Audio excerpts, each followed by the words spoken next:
Peste mine cade o frunză,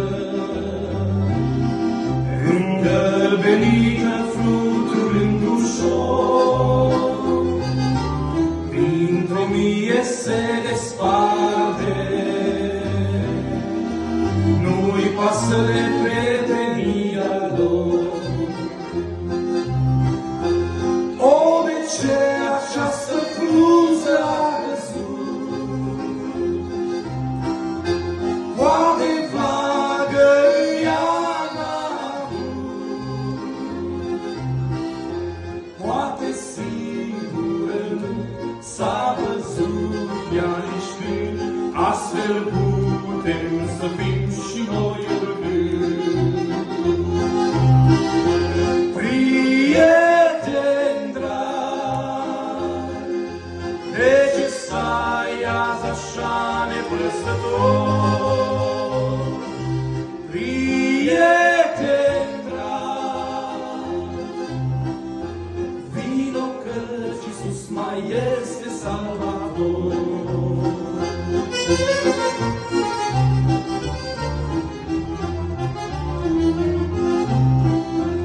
Ca o frunză este viața, cât trăiești pe acest pământ străin, plină de poveri e calea, plină de dureri, necaz și chin. Orice viață va fi acolo sus, când ne vom întâlni cu Iisus. Vom uita de dureri, vom primi mângâieri și vom fi buruiat cu Iisus.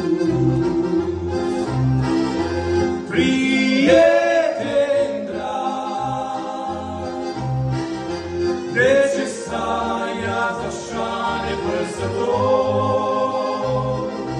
Prieten drag, vino căci Iisus mai este Salvator.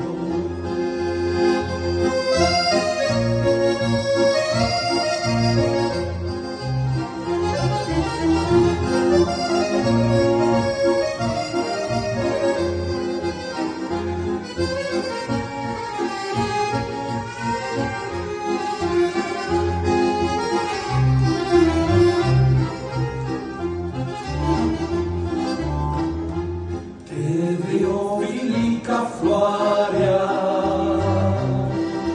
și plăceri nu vei simți la fel, însă vei zări viața care astăzi a înstânget. De ce pui peste lucruri care pierd și nu vrei să privești către cer? Că tot ce ai adunat de mult e spulberat și tu astru vei fi judecat. Prieten drag, de ce stai azi așa nepăsător? Prieten drag, vino căci Iisus mai este Salvator.